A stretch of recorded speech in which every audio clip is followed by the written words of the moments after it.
Bonjour, moi c'est Élodie, l'animatrice du balado Près de toi. Un balado dédié pour la formation professionnelle de la grande région de Laval, Laurentides et Lanaudière.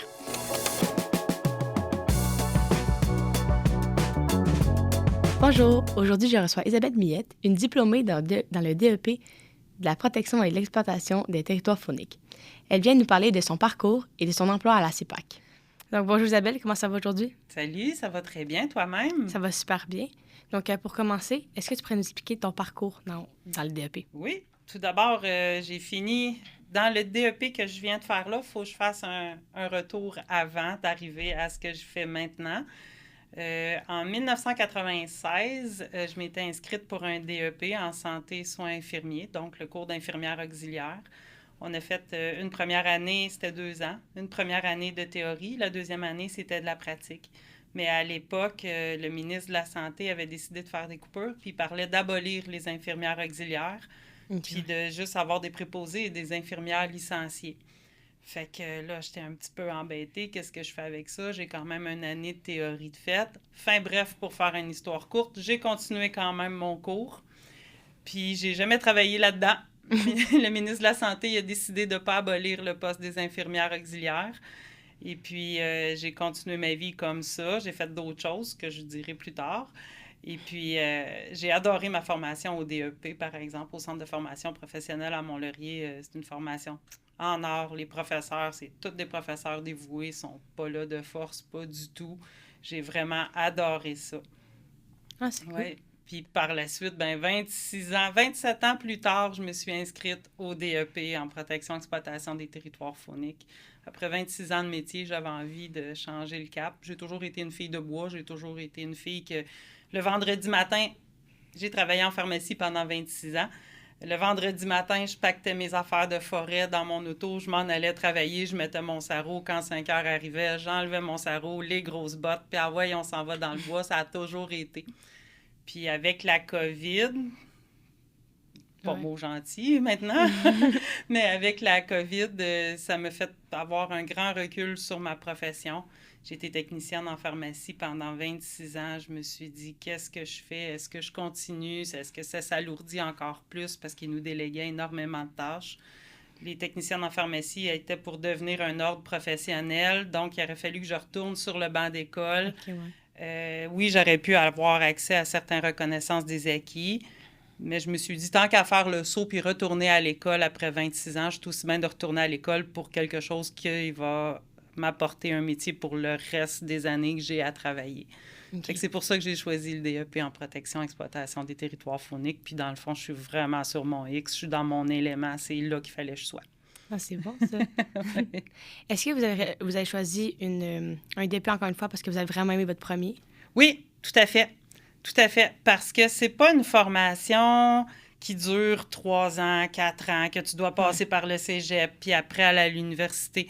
Les cours qui sont donnés dans un centre de formation professionnelle, après 1 an, 1 an et demi, maximum 2 ans, tu sors de là avec une profession, tu es prête à travailler. Puis c'est rapide. Oui, c'est ça, tout à fait. C'est rapide. Okay. C'est assez intensif comme formation, par exemple, parce qu'ils condensent tout dans pas grand temps. Mais j'ai vraiment une préférence pour les DEP même. Je trouve que c'est ça, ça nous forme rapidement puis efficacement. Si c'était à refaire, que je devais retourner à l'école, fort probablement que je choisirais un autre DEP. Ah, c'est le fun, ça. Oui. Qu'est-ce que tu apprends dans les DEP? Oh mon Dieu, dans mon cours de santé soins infirmiers, c'était vraiment d'être infirmière auxiliaire, comment on manipulait des patients, comment on faisait on pouvait pas injecter, mais on pouvait faire des prélèvements, comment prendre soin des gens, tout ça. Dans mon DEP en protection et exploitation faunique, c'est pas mal plus frais dans ma mémoire. Là. On voit de tout, comment survivre en forêt, le carte et boussole, on voit le sauvetage en forêt, on apprend à manier une scie mécanique, à manier une débroussailleuse, on apprend à faire du canot, comment descendre des rapides en canot, on apprend comment faire du VTT, comment faire du bateau, comment manipuler un moteur hors bord, comment pêcher, comment chasser, la biologie animale, les pathologies animales, les modes de transmission. C'est vraiment une formation qui est complète. Ce que j'ai adoré de mon DEP, c'est que c'est 50% du cours qui est théorique, 50% du cours qui est sur le terrain, donc en forêt. Fait que c'est pas... Faut pas dire que c'est de l'amusement, mais bien proche, en tout cas pour ma part, là. J'ai trippé pendant mon année, vraiment. Là. Quand tu pars, tu pars pour faire une semaine de pêche d'été, puis tu pars en camping avec la gang de ta classe, puis tu t'en vas pendant une semaine tripper à la pêche, ou tu t'en vas pendant 3 jours faire de la motoneige. C'est comme des sorties scolaires. C'est le fun quand même. Moi, en tout cas, j'ai vraiment beaucoup aimé ça. OK, c'est fun. Puis là, avec ce que tu m'as dit, j'ai l'impression que c'est vraiment, genre, plus du physique. Mais qu'est-ce qu'ils vous apprennent dans les cours plus théoriques? C'est ça. On a appris 90 espèces de poissons, 58 espèces d'oiseaux. On a appris une trentaine de mammifères. Tu sais, c'est bien beau de dire « Ah, un canard! » Oui, d'accord, mais lequel? Tu sais, puis à reconnaître un canard, juste, même pas en le voyant au complet, juste en voyant une aile de canard. Parce que ce cours-là, c'est comme un peu un tremplin pour devenir agent de la faune. OK. Puis si tu pognes des braconniers, puis qu'ils ont juste les carcasses, puis tu trouves des ailes, tu sais, qu'ils l'ont toutes plumées, qu'ils l'ont toutes arrangées, ben ça ressemble à un poulet, hein, on s'entend. Ben là, si tu cherches un peu, tu fais un peu de l'enquête, ben là, tu vas voir, ah, ben ici, il y a une aile, mais il faut que tu saches reconnaître ton canard par seulement son aile. Okay, tu apprends toutes les différentes plumes, tu sais, les plumes qui sont sur l'aile versus les plumes qui sont sur la queue versus les plumes qui sont sur le dos. Ils n'ont pas la même apparence, la même consistance, la même forme. C'est vraiment poussé. Fait que ça apprend toutes les parties, genre des animaux aussi? Oui, même l'intérieur, même le système pulmonaire, le système cardiaque. On apprend, on apprend tout ça dans un an. De tous les animaux dans la forêt? Oui, exactement, qu'on retrouve au Québec. OK, c'est gros quand même. Oui, qu'on retrouve au Québec. C'est certain qu'on ne s'est pas attardé sur le lion ou l'éléphant. Ouais.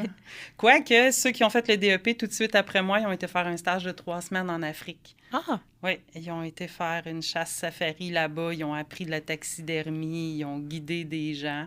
On fait ça aussi dans le cours. On apprend comment être guide de pêche ou de chasse. Notre semaine de pêche, entre autres, on était jumelés avec 3 autres coéquipiers. Puis il fallait qu'on soit capable de les recevoir. Le professeur, il venait vérifier si notre campement était propre, s'il était bien installé, si on était à l'abri de la pluie, à l'abri du froid, si on avait de la nourriture, quel repas on offre à nos clients.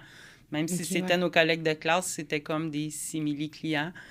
Fait que, c'est le fun. Oui, c'est vraiment intéressant. Vraiment. Ah, c'est bon. Oui. Et pendant ton DEP, est-ce que tu as fait des stages? Oui, j'ai fait un stage de 3 semaines. On pouvait choisir dans quel environnement on voulait faire notre stage. Il y en a plusieurs qui ont été en pourvoirie. Moi, la pourvoirie, ça m'intéressait un petit peu moins parce que j'avais déjà trouvé mon emploi, puis je travaillais auprès de la CEPAC. Donc, une CEPAC, c'est pas une pourvoirie, mais ça se ressemble énormément. Fait que moi, je voulais pas ça. J'ai fait un stage de 3 semaines en pisciculture. Okay. J'ai appris là, du petit alevin, le petit poisson long comme ça, jusqu'à temps qu'il soit prêt à livrer à l'acheteur de poissons, les nourrir, les maladies, prélever ceux qui sont malades, nettoyer les bassins, nettoyer les filtreurs, aller faire de la livraison de poissons aussi. Quand le camion il part avec une grosse cargaison de poissons là, dans son container en arrière, puis là, il faut qu'il y ait de l'oxygène, il faut qu'il y ait une autre substance, faut qu'il y ait des bulles, il faut que tu vérifies l'état de santé de ton poisson, il faut que tu vérifies la température de l'eau aussi avant de le mettre dans l'eau. J'ai beaucoup aimé mon stage. Je l'ai fait à la pisciculture Mont-Tremblant, au pied du village, au pied de la montagne. C'est cool. Oui, oui. Sinon, le DEP que tu as fait, il amène à quel emploi? On peut devenir agent de la faune. Mm-hmm. Il nous reste 16 semaines. Après avoir fait le DEP, on peut s'en aller en agent de la faune. On a 16 semaines supplémentaires à faire.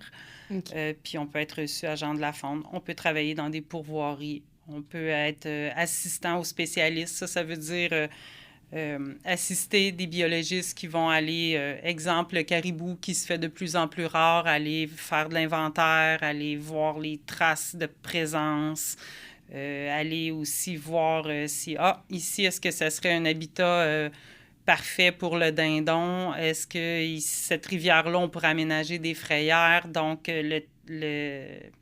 celui qui a fait le DEP peut assister le biologiste en voyant à ce qu'il y ait tout le matériel, en assistant pour prendre des mesures, tout ça, faire des calculs, vérifier quelle plante se retrouve là, parce qu'on apprend quelques plantes aussi. Quelle plante se retrouve là? Est-ce que c'est des bons aliments pour l'animal qu'on veut faire l'inventaire, tout ça? On peut travailler en CEPAC. Moi, c'est ce que j'ai choisi, parce qu'en CEPAC... vraiment, le DEP en protection, c'est comme... Depuis, ça va faire ma 3e année que je travaille pour la CEPAC Papineau Labelle. Puis c'est vraiment une formation sur mesure. Tous les modules que j'ai vus dans le cadre de mon cours, je les mets tous en action au travail. Tous. Ça va au service client, parce qu'on apprend ça aussi. Ça va du service client à la maintenance d'un chalet, faire le ménage du chalet, faire des petites réparations. On a un cours en bâtiment aussi dans le cadre de protection. On apprend un petit peu de menuiserie, un petit peu comment utiliser les outillages, tout ça. Ils nous forment vraiment à être autonomes en forêt. On apprend du solaire, comment faire des installations, des petites réparations de solaire, le propane, comment manipuler le propane, comment faire une installation de façon sécuritaire, comment vérifier que l'installation déjà présente est sécuritaire. C'est toutes des choses qu'on doit faire sur la CEPAC. On a aussi des modules de lois. On voit les lois de pêche, les lois de chasse, les lois de piégeage. On fait aussi le piégeage dans le cadre du cours.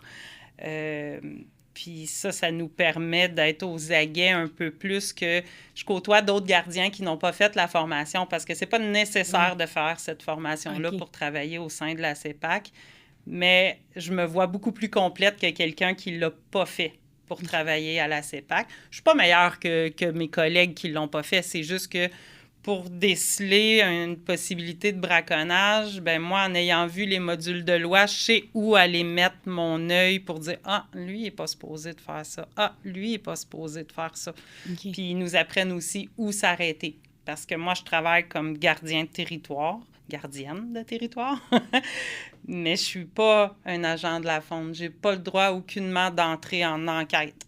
Si j'arrive à un chalet puis que les gens n'avaient pas pris de droit de pêche puis que je vois dans ma face une chaloupe avec des agrès de pêche, une canne à pêche, un moteur, puis je le sais qu'il était là juste en villégiature, bien, je sais que tout ce que je peux faire, c'est prendre la photo et appeler les agents de la faune. J'ai pas fait d'enquête. J'ai seulement constaté ce qui se passe.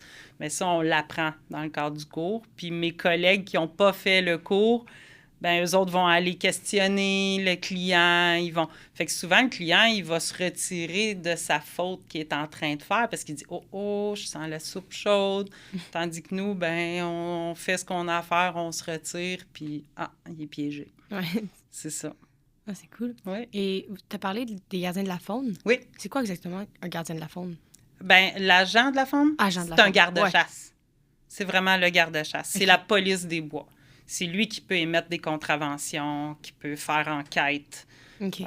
On a entendu que vous avez, à ce qui paraît, vous avez tué un chevreuil hier soir. Les voisins ont entendu un coup de feu. Est-ce qu'on peut vérifier votre 4 roues? Il paraît qu'il y a un 4 roues qui a passé. Il est quelle couleur? Ça, c'est rentré en enquête. Ça appartient aux agents de la faune, aux gardes-chasse, aux polices de la forêt. Puis un gardien de territoire, ben c'est de protéger son territoire tout en laissant les gens rentrer dedans. Puis ça revient à ce que je disais tantôt, c'est de vraiment être aux aguets des possibilités de braconnage.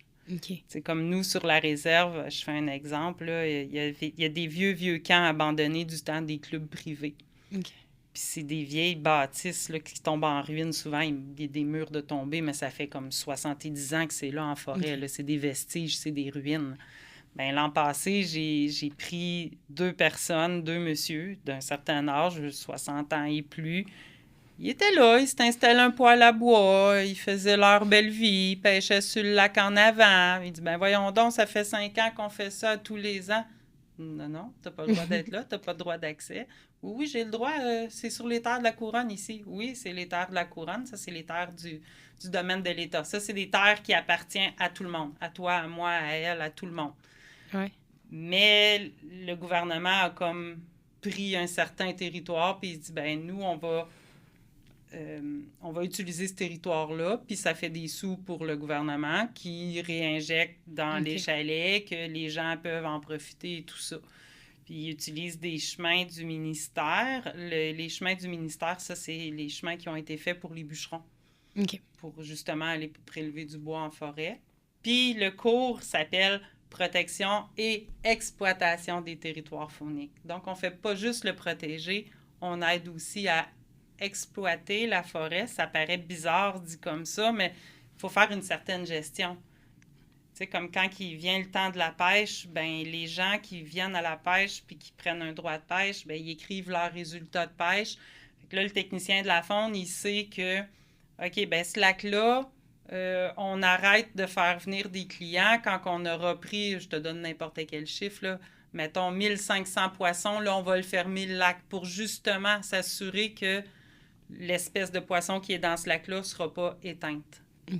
Fait que c'est ça qui est le volet exploitation des territoires fauniques. Comme pour la chasse, il avait visé un nombre X de chevreuils, ben il n'aurait pas accepté qu'il s'en tue plus que ce qui a été délivré en tant que permis. La même chose pour la chasse à l'orignal. Les oiseaux, la chasse au petit gibier, comme la gélina tupée, ces trucs-là, ben là, ça va être un petit peu plus difficile à contrôler parce qu'un oiseau, ça vole. Je sais bien qu'un chevreuil, ça se promène aussi, mais en temps normal, ça va vivre sur un plus petit territoire. Fait que, ouais, c'est ça. OK, fait que c'est pour pas que les animaux s'extinguent. Oui, exactement. OK, exact. Cool. Pour assurer qu'il y ait toujours une continuité des animaux. Ah, c'est intelligent. Donc, tu travailles en tant que... Quoi exactement? J'ai oublié. Je travaille comme gardienne de territoire à la CEPAC. C'est quoi environ une journée pour une gardienne de territoire? On commence notre journée à 8 heures le matin.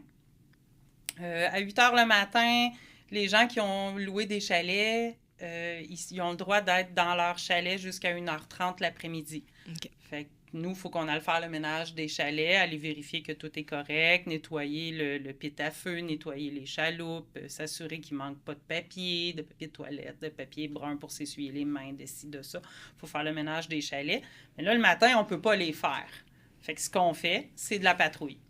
Fait que là, on se promène dans nos chemins, on vérifie, ce lac-là, c'est un lac à pêche quotidienne. Un lac à pêche quotidienne, ça veut dire qu'il n'y a pas de chalet sur ce lac-là, mais une personne peut appeler, faire une réservation en ligne également, puis dire, moi, je vais aller pêcher ce lac-là aujourd'hui.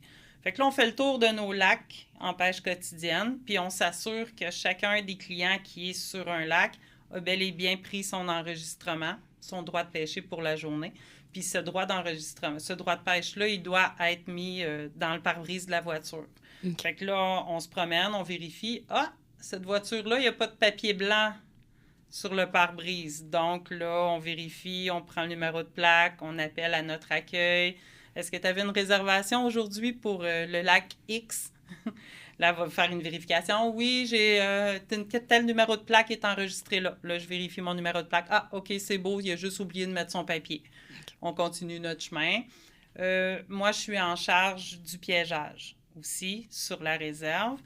En temps normal, le piégeage, ça se passe automne-hiver. Mais on a nos amis les castors qui ils font des barrages pour s'installer un milieu de vie. Mais des fois, ces barrages-là font que l'eau déborde dans les chemins. Fait que si on veut continuer à avoir un accès pour se rendre à nos chalets, à nos lacs, il faut contrôler ces castors-là. Fait que moi, je m'occupe de ça. Je suis mandatée par les permis SEG. Ça veut dire que ça nous donne le droit de piéger le castor en dehors de la période permise. OK, donc piégeage, c'est piéger un animal? Oui, c'est ça, exactement. Un piège qui fait clac. C'est pas tirer à l'arme à feu, c'est vraiment un piège qui fait ça. Fait que le matin, ça fait aussi partie de mes tâches. Il faut que je fasse le tour de mes pièges, m'assurer que s'il y a des animaux, que je les prélève, qu'il n'y en a pas qui sont juste blessés et non morts. Idéalement, ça meurt dans les 30 prochaines secondes. C'est vraiment presque instantané. Fait que j'ai ça à faire le matin. Ensuite, là, il arrive déjà presque l'heure du dîner parce que c'est très grand nos territoires. Ça prend une bonne avant-midi complète parcourir tout notre territoire.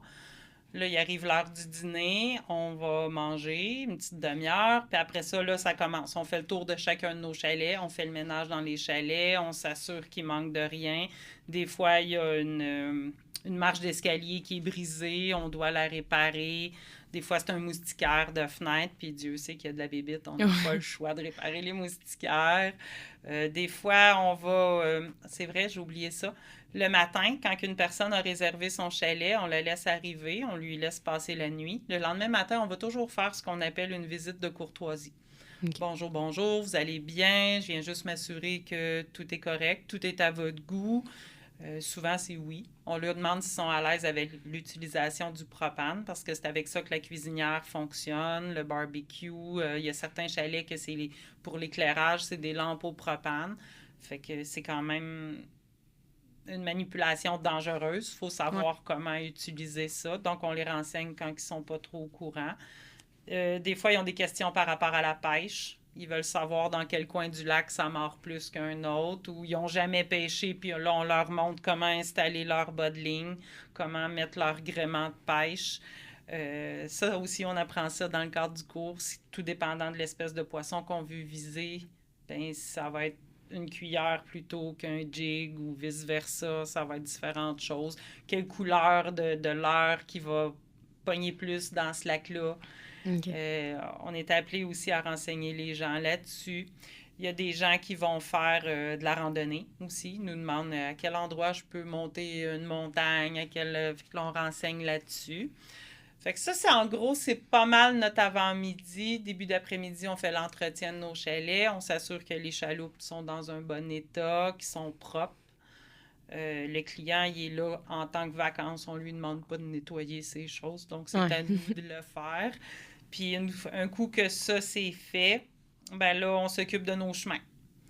Des fois, il y a des arbres de tomber dans les chemins. Des fois, ça arrive le matin aussi. Il a venté beaucoup durant la nuit. Il y a eu des gros orages. Il faut qu'on patrouille nos chemins. Des fois, il y a un gros arbre de tomber. On sort la scie mécanique. Il faut couper l'arbre, tasser ça du chemin. S'assurer que les gens ont toujours une façon de sortir de la réserve en cas d'urgence. S'il y a un arbre de tomber dans le chemin et puis que je suis nonchalante, puis que mon monsieur, il a un malaise, puis que sa femme, elle veut l'emmener à l'hôpital de toute urgence, puis elle arrive devant un gros arbre, ça paraît pas bien. Fait qu'il faut toujours s'assurer que nos chemins sont libres de tout obstacle. Puis aussi, les pancartes.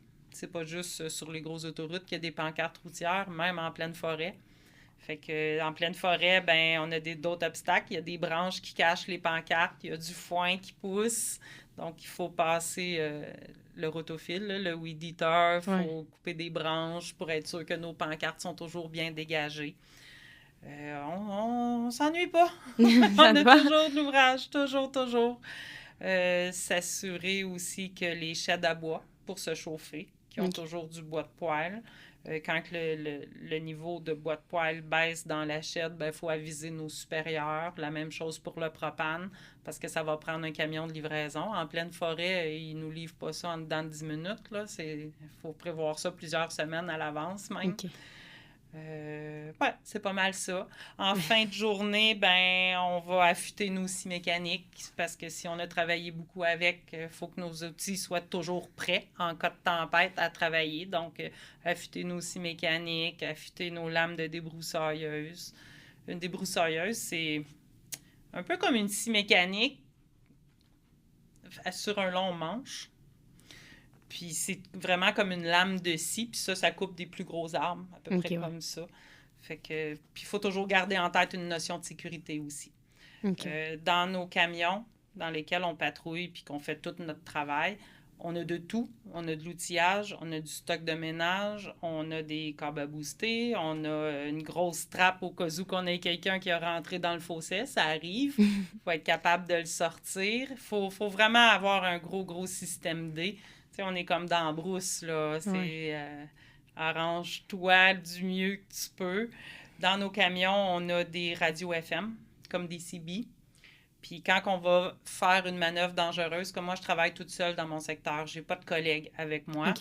Mais à chaque fois, avant d'abattre un arbre, ben je coupe jamais un arbre debout. S'il est tombé à moitié puis branché sur l'autre arbre, il faut que je l'enlève quand même parce que le véhicule ne pourra pas passer, on dit toujours « Isabelle », ça c'est moi, en 07, ça veut dire que je vais faire une manœuvre dangereuse, puis il faut que je nomme ma position sur la route 2 à l'intersection de la route 1.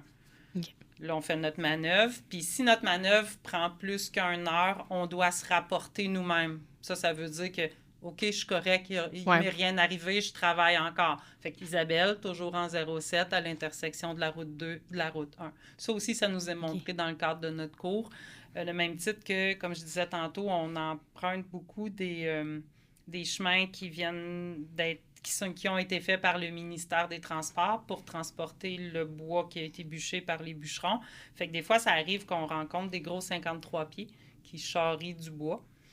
Puis ça, ça peut être très dangereux pour une collision. Souvent, c'est des collisions mortelles. Il faut qu'on se signale. Isabelle, sur la route 1, en montant, kilomètre 8. Il faut qu'on le nomme à chaque kilomètre pour être sûr que s'il y a un camion qui s'en vient, un gros camion, il sache que, OK, il y a quelqu'un qui est près de moi. Fait que la notion de sécurité est vraiment, vraiment très importante. Autant pour l'équipement aussi. Quand je fais de la scie mécanique, j'ai des pantalons exprès, toujours le coco dur, des gants, nos grosses bottes pour travailler. La sécurité est très, très importante. Puis ce que j'aime beaucoup à la CEPAC, c'est que si je ne suis pas à l'aise pour couper un arbre qui est mal positionné, je ne suis jamais obligée de faire l'action. Même il nous suggère appelle-toi de l'aide, appelle-toi quelqu'un qui va être capable de le faire ou juste quelqu'un qui va être avec toi le temps que tu le fasses si tu n'es pas sécure pour confirmer que ta manœuvre est bien faite. Okay. Fait que non, ça vraiment, même si on est seul en forêt, on est seul ensemble. Parce que les autres secteurs à côté, des fois, le prochain secteur il est à 20 minutes, une demi-heure de mon secteur à moi. Même s'il est loin, je le sais qu'il m'entend sur le radio, puis je le sais qu'il va me venir en aide si j'ai besoin. C'est quoi les différents secteurs? Nous, à la réserve faunique Papineau-Labelle, on a le écho. En fait, c'est parce que, comment je t'expliquerais ça? C'est comme un gros quadrillé. OK.